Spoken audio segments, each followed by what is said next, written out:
Alhamdulillah wassalatu wassalamu ala Rasulillah wa ala alihi wa sahbihi wa mawalah wa la hawla wa la quwata illa billahi wa ba'du.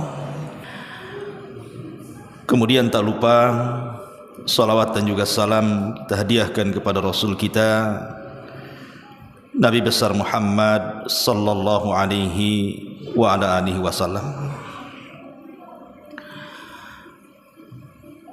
Tema di malam hari ini, karena memang biasa kita mengkaji sirah,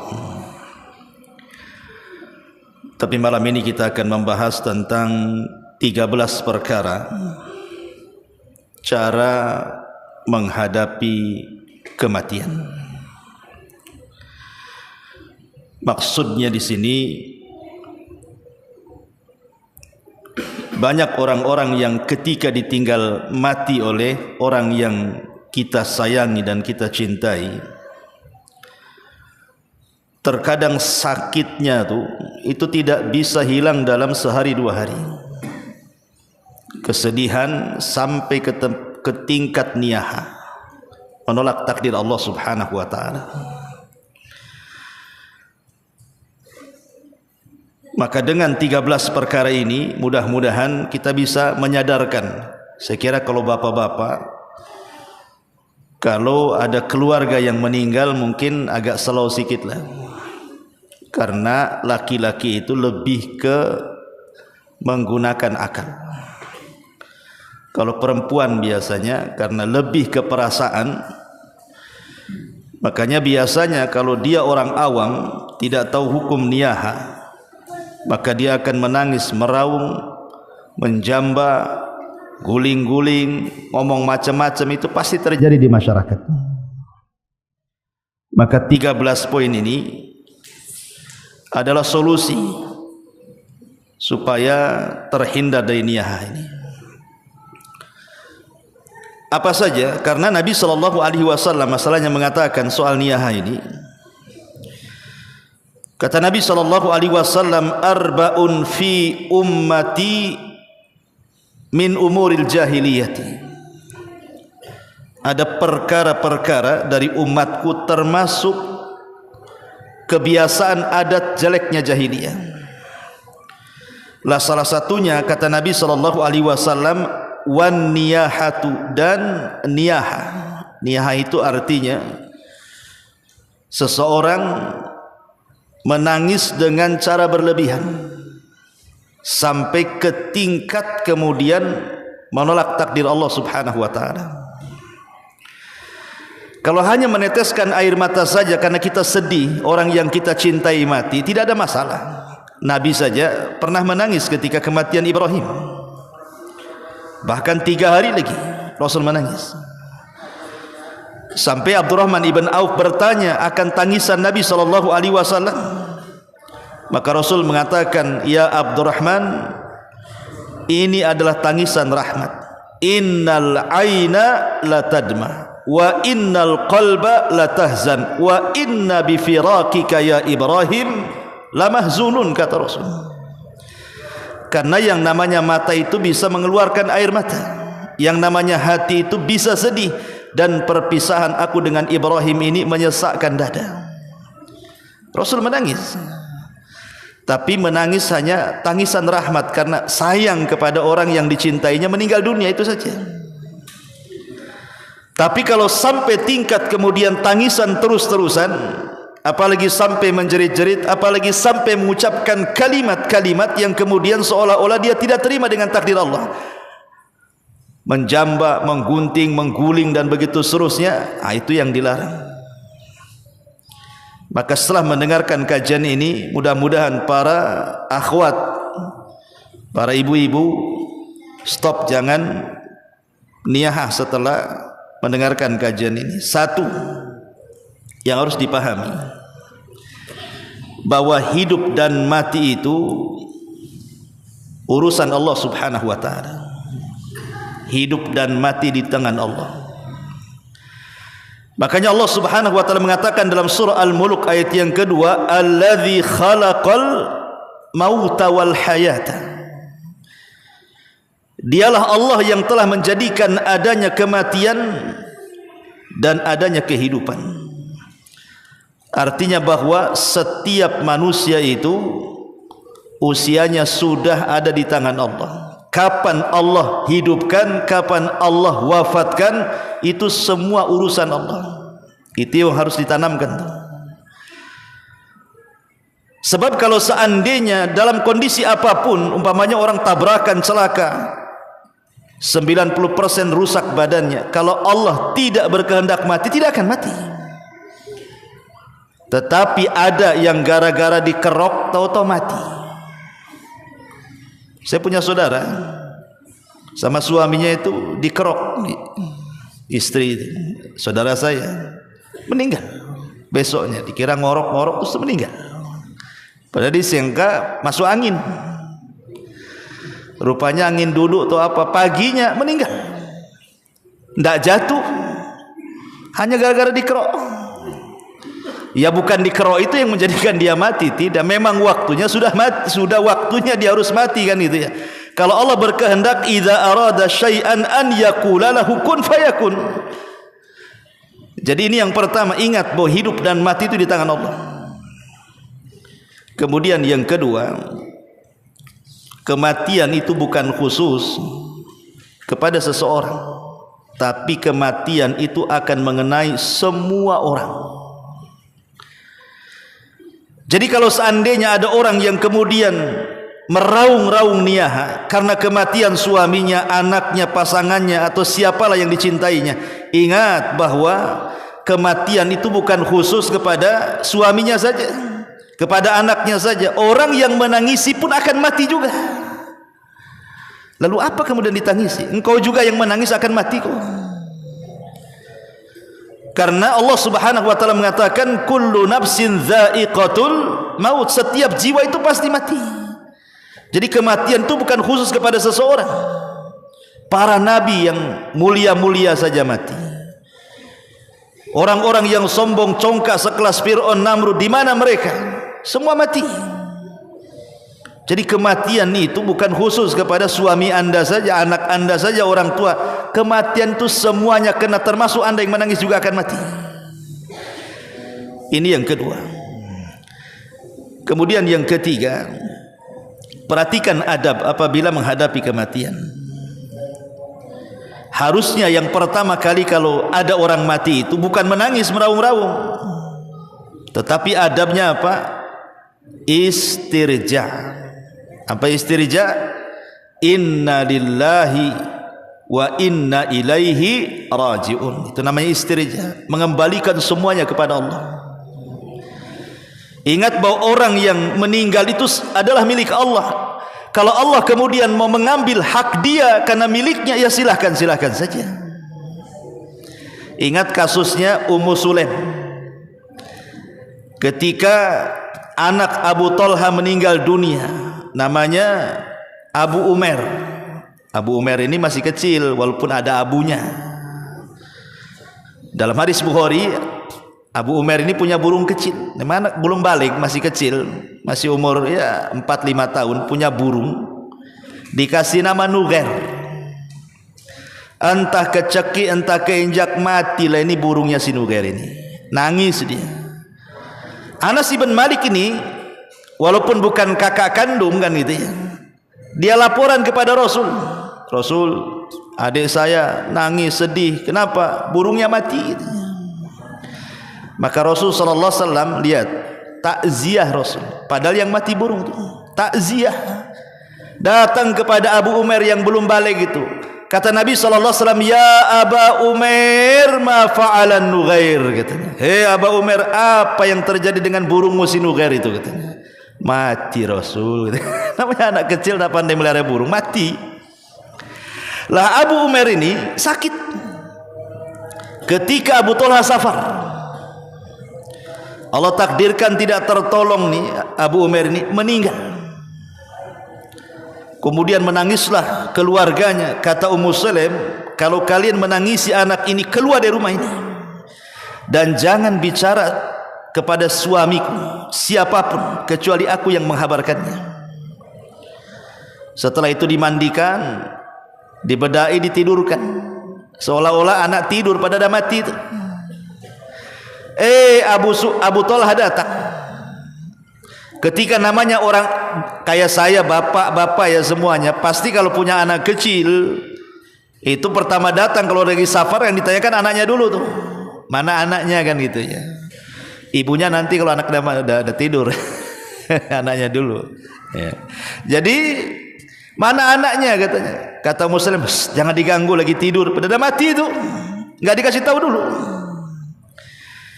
Akhirnya kemudian karena begitu rapinya Ummu Sulaim menyembunyikan kematian Abu Umair ini,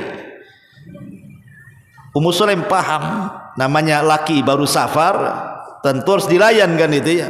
Maka dia mandi dengan mandi yang bersih, dandan dengan dandan yang cantik, dimasakkan dengan masakan yang enak, dan dilayani kebutuhan biologisnya dengan pelayanan yang baik, sampai dia pun lelah, istirahat, capek, sepertiga malam baru dibangunkan Ummu Sulaim. Baru cerita Ummu Sulaim kepada Abu Talha, ya Aba Talha, bagaimana pendapat? Kalau tetangga sebelah nitipkan barang kepada kita, tiba-tiba titipan itu mau diambil lagi itu, apakah kita tahan? Apakah kita kasih? Kata Abu Talha, ya kasihlah, itu kan barang orang. Nah, mulai dari sini kata Ummu Sulaim, anak kita itu kan titipan Allah. Bagaimana kalau Allah mau ngambil titipannya? Oh, kaget dia. Rupanya kiasan saja barang tetangga tadi itu mau ngasih tahu anaknya mati. Tapi lihat proses pemberitahuannya itu. Lihat bagaimana Ummu Sulaim mengajarkan, ini seorang wanita loh. Padahal mak-mak ini yang banyak-banyak niahakan mak-mak rata-rata. Tapi dia mengajarkan pelajaran kepada kita untuk istirja dengan mengatakan inna lillahi wa inna ilaihi rajiun. Yang kedua, berdoalah minta pahala akan musibah yang ditimpanya.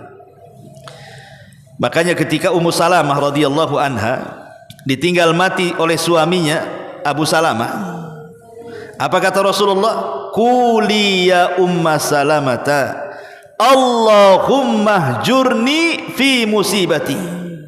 Katakan wahai Ummu Salamah, ya Allah berikan ganjaran akan musibah yang menimpaku, wa khluf li khairam minhu, dan gantilah dia dengan yang lebih baik. Maka di antara adab kalau sekarang ini Allah takdirkan mungkin keluarga kita meninggalkan kita, maka yang pertama jangan nangis dulu, katakan inna lillahi wa inna ilaihi rajiun, kemudian Allahumma hjurni fi musibati. Ini yang ketiga. Yang keempat, kematian itu sebuah musibah, dan semua musibah yang Allah timpakan kepada kita itu semua sudah dicatat. Lalu ngapain ditangisi kalau sudah dicatat? Makanya Nabi SAW mengatakan innallaha kataba maqadiral khalaiq qabla an yakhluqas samawati wal ard bi 50,000 sana. Jadi Allah itu mencatat, menulis ketetapan ciptaannya 50.000 tahun sebelum menciptakan langit dan bumi itu. Jadi lah apa yang kamu ditangisi? Memang sudah waktunya. Jadi jodoh kita, kemudian bahagia kita, celaka kita, termasuk juga mati kita, itu sudah dicatat 50.000 tahun sebelum Allah menciptakan langit dan bumi. Makanya pentingnya kita ini yakin dengan takdir, sebab kalau dapat musibah, kekuatan takdirlah yang bisa menenangkan kita. Ini yang keempat. Kemudian yang kelima, cobalah kita pahami bahwa sisi positif musibah itu sebenarnya adalah Allah sayang dengan kita. Jadi kalau Allah Subhanahu wa taala memberikan musibah kepada kita, hakikatnya Allah sedang sayang dengan kita, itu bukan benci. Karena kebanyakan orang ketika menghadapi musibah itu seolah-olah musibah itu bagaikan azab. Jadi Allah mau nimpakan musibah itu, kita nilai musibah itu sebuah azab.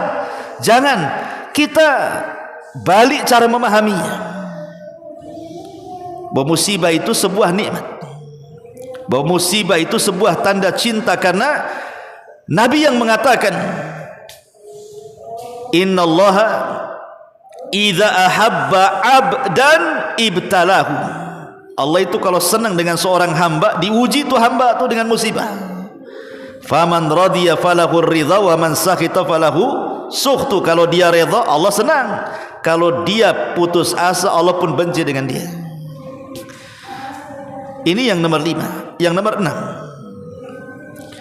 kehidupan manusia sangat terbatas. Karena kehidupan manusia sangat terbatas, manusia tidak bisa untuk meminta tambahan usia. 1 menit pun tidak bisa. Jadi usia manusia kan sudah dibatasi Allah nih. Pamannya Allah sudah mencatat usia kita 40, di umur 40 tahun meninggal, di umur 50 tahun meninggal, di umur 70 tahun meninggal umpamanya. Ketika sudah datang waktu meninggalnya, 1 menit pun diundur nggak akan bisa. Ya Allah, tolonglah 1 menit lagi, jangan dulu meninggal. Nggak bisa.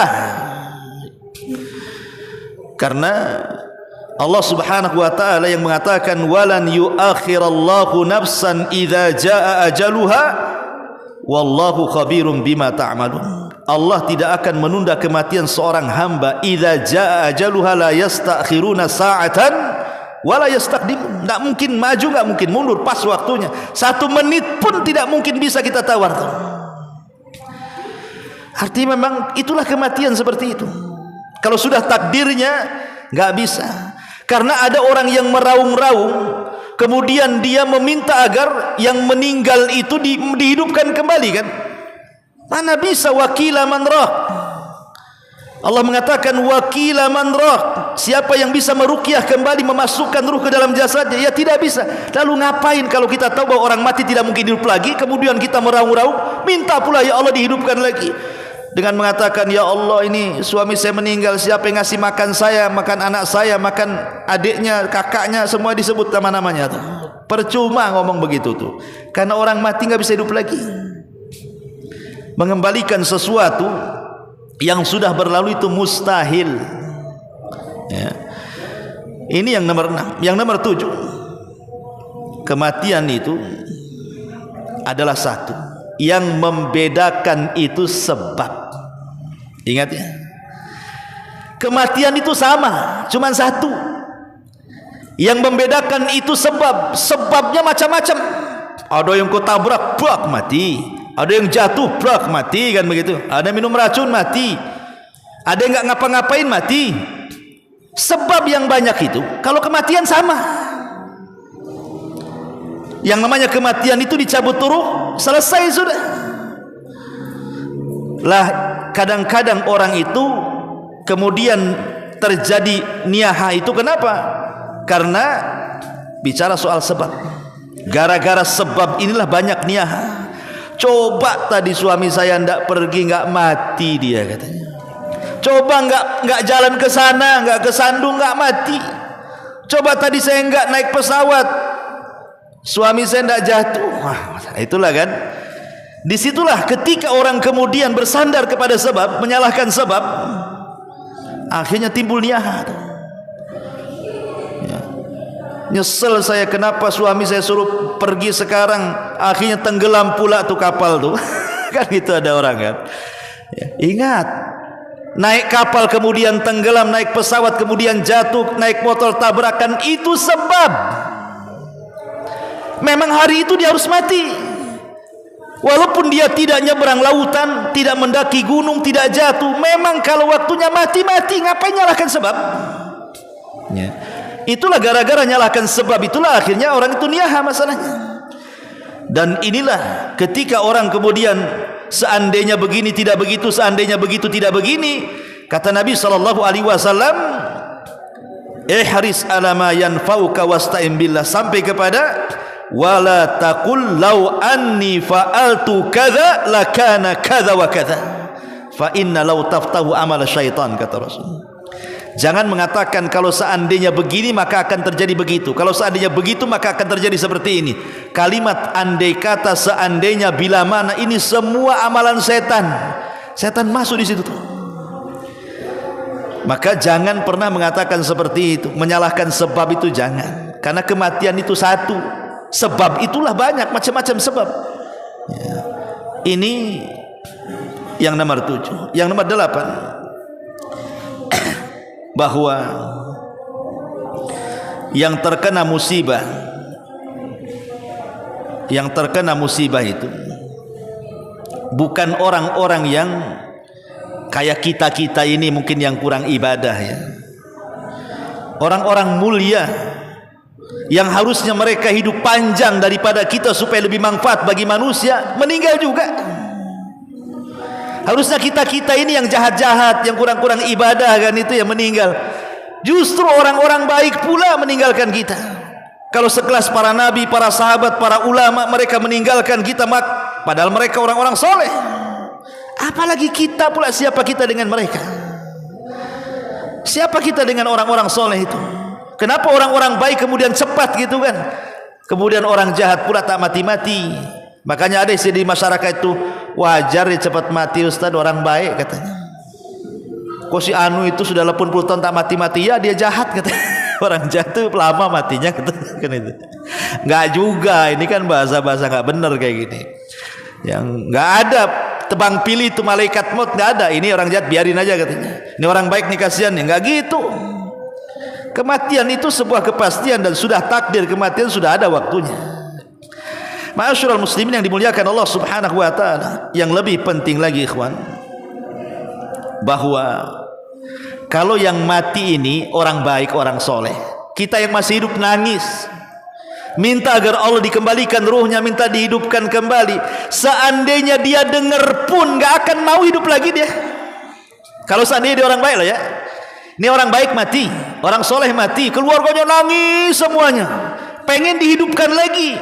Seandainya yang nangis itu berteriak-teriak supaya dihidupkan kembali, dan orang yang sudah mati itu dengar, saya yakin dia nggak mau dihidupkan. Ngapain dihidupkan lagi? Karena orang mati itu cuma dua, mustarih wa mustarahum minhu, kata Rasul. Yang pertama istirahat dari penatnya dunia. Itulah kematian seorang mukmin. Dia bisa istirahat dari penatnya dunia ketika mati itu plong rasanya. Memang itu yang dicari orang mukmin. Tapi yang kedua ini bukan dia yang beristirahat, orang lain istirahat dari dia katanya. Syukur dia mati katanya. Kalau enggak buat onar aja orang itu katanya. Orang lain pula yang istirahat dari dia. Kan itu ya. Karena dia jahat. Ya. Lah kalau orang baik kemudian mati, keluarganya nangis supaya dihidupkan, kalaupun dengar nggak mungkin dia mau hidup lagi ke dunia. Karena itu yang dicari. Mustari, dia ingin istirahat, penat dunia ini. Kalau dia masuk alam kubur itu, wah dibukakan pintu surga, dihantarkan makanan, kain, macam-macam. Ngapain mau balik lagi ke dunia? Mustahil. Dia sudah dapat nikmat kubur. Lalu untuk apa kalian nangis? Nggak ada gunanya. Ma'asyiral muslimin yang dimuliakan Allah Subhanahu wa taala. Apalagi tadi saya sudah singgung bahwa orang mati itu loh enggak ada obatnya. Tidak ada yang bisa menghidupkan orang mati dari dulu sampai sekarang kecuali para nabi. Itu dalam bentuk mukjizat. Itu pun nabi-nabi tertentu kayak Nabi Isa gitu, mukjizatnya bisa menghidupkan orang. Itu kan karena izin Allah. Tapi selain para nabi, siapa yang bisa menghidupkan orang mati? Enggak bisa. Lalu kalau memang orang mati tidak bisa hidup, nggak usahlah nangis-nangis, percuma juga ya. Mendingan cobalah doakan orang mati itu. Mereka itu butuh doa, bukan butuh tangisan. Sebab kalau kita menangis niyah itu justru menyiksa orang yang mati itu. Berdoa, dan doa ketika kepada orang mati itu yang mustajab 4 tempat kata ulama. Pertama, saat dia sedang sakaratul maut.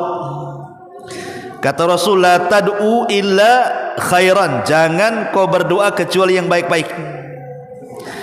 Kemudian setelah ruh dicabut, itu juga sama, doanya mustajab, jangan berdoa kecuali yang baik.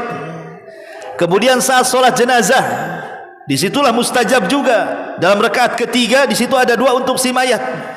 Kemudian saat selesai penguburan, kata Nabi SAW, istaghfiru li akhikum fa innahul an yus'al. Mintakan ampun untuk saudaramu, sekarang dia ditanya. Kata ulama, kalau habis menguburkan 2 perkara jangan ditinggal. 1, mintakan ampun. 2, mintakan dimantapkan jawabannya. Sunnahnya kalau habis menguburkan kan, Kalau kita tidak sempat menguburkan, maka sebelum pulang ambil tanah, kemudian kita ikut meletakkan di situ. Kemudian menghadap kiblat. Cuman dua doa yang dianjurkan. Allahumma gfir lahu, Allahumma sabbithu. Ya Allah ampuni orang ini, ya Allah tetapkan jawabannya. Berdasarkan hadis, istaghfiru li ahikum fa innahul an yus'al. Hanya dua perkara ini saja. Tidak usah macam-macam. Ya. Minta supaya diampuni dosanya, minta supaya dimantapkan jawabannya. Dah, itu yang dibutuhkan orang itu. Ma'asyiral muslimin yang dimuliakan Allah Subhanahu wa taala. Yang kedua, sedekah. Karena yang disepakati para ulama tentang amalan-amalan yang bermanfaat untuk orang mati itu cuma dua. Yang lainnya diperselisihkan semuanya. Kata Syekhul Islam Ibn Taimiyah rahimahullahu taala, dari 15 perkara amalan-amalan yang bermanfaat untuk orang mati yang tidak ada khilaf di antara ulama cuma dua. Satu doa, yang kedua sedekah. Selebihnya khilaf. Ngirim bacaan Quran khilaf, haji untuk orang mati khilaf, kemudian udhiyah kurban untuk orang mati khilaf. Semua khilaf. Ada yang mengatakan sampai, ada yang mengatakan tidak sampai. Tapi dua perkara ini kata Imam Ibnul Qayyim dan juga dikuatkan oleh muridnya Imam Ibnul Qayyim, Syekhul Islam Ibn Taimiyah dan juga Imam Ibnul Qayyim, ini dua perkara tidak ada khilaf ulama, dipastikan sampai kalau kita kirim kepada orang mati. Pertama doa, yang kedua sedekah. Selain ini dikhilafkan. Ya. Ma'asyiral muslimin yang dimuliakan Allah Azza wa Jalla. Kemudian yang terakhir, karena juga ada tamu ya, ada acara. Harusnya orang kalau dihadapkan dengan sebuah kematian, ambillah ibrah itu. Ibrah dari kematian. Ada sebuah hadis yang merupakan wasiat Rasul kepada Abi Dzar Al-Ghifari radhiyallahu anhu. Tapi hadis ini didhaifkan oleh Syekh Albani rahimahullahu taala, tetapi banyak penguat dari riwayat-riwayat yang lainnya. Nabi sallallahu alaihi wasallam mengatakan, zurul kubur, berziarahlah kalian ke kuburan. Fa innaha tudzakkirukumul akhirah, karena hal itu bisa mengingatkan kalian kepada akhirat. Waghsilil mauta fa inna mu'alajata jasadin hawin mau'idatun balighatun. Dan mandikanlah orang-orang yang sudah mati, karena sesungguhnya mengurusi jasad yang tidak ada ruh itu merupakan pelajaran yang sangat meresap ke dalam hati. Kemudian wasalli alal janaiz la'alla dzalika yuhzinuka, dan salatkanlah jenazah supaya engkau menjadi sedih. Fa innal hazin fi dhillillahi yata'arradu likulli khairin, karena sesungguhnya orang yang sedih itu berada dalam naungan Allah kelak di hari kiamat, dan dia akan mendapatkan semua kebaikan-kebaikan. Berarti di sini ada 3 perkara. 1, sering-seringlah ziarah bagi laki-laki. 2, sering-seringlah memandikan mayat, karena di situ ada pelajaran besar supaya kita ini jadi berpikir aku juga akan seperti dia, gitu maksudnya. Cuman karena kematian ini sudah hari-hari, di sana mati, di sini mati. Mungkin satu hari itu banyak orang mati, apalagi kemarin masa corona, si mati aja dengar si fulan mati. Jadi kayak biasa jadinya. Bahkan kita pula yang menengok kematian, memandikan mayat, menguburkan, menyolatkan, pulang dari kuburan itu tenang-tenang saja, seolah-olah dia tidak akan mati itu. Nah, itu mungkin sudah keras hatinya ya. Tapi Rasul mengajarkan, cobalah yang keras-keras hati itu ziarah kubur, kemudian mandikan mayat, kemudian sering-seringlah sholat jenazah. Ya, karena dengan itulah ibrah dan pelajaran. Tetapi memang riwayat ini lemah, riwayat yang sahih ya. Cuman dikatakan fazurul kubur fa innaha tudzakkirukumul akhirah. Ziarahlah kuburan karena itu bisa mengingatkan kepada akhirat. Wallahu a'lam bishawab. Ikhwati muliakan Allah azza wa jalla, mudah-mudahan ada manfaatnya. Tutup dengan doa kafaratul majlis. Subhanakallahumma bihamdika asyhadu an la ilaha illa anta astaghfiruka wa atubu ilaik. Allahu ta'ala alam. Assalamualaikum warahmatullahi wabarakatuh.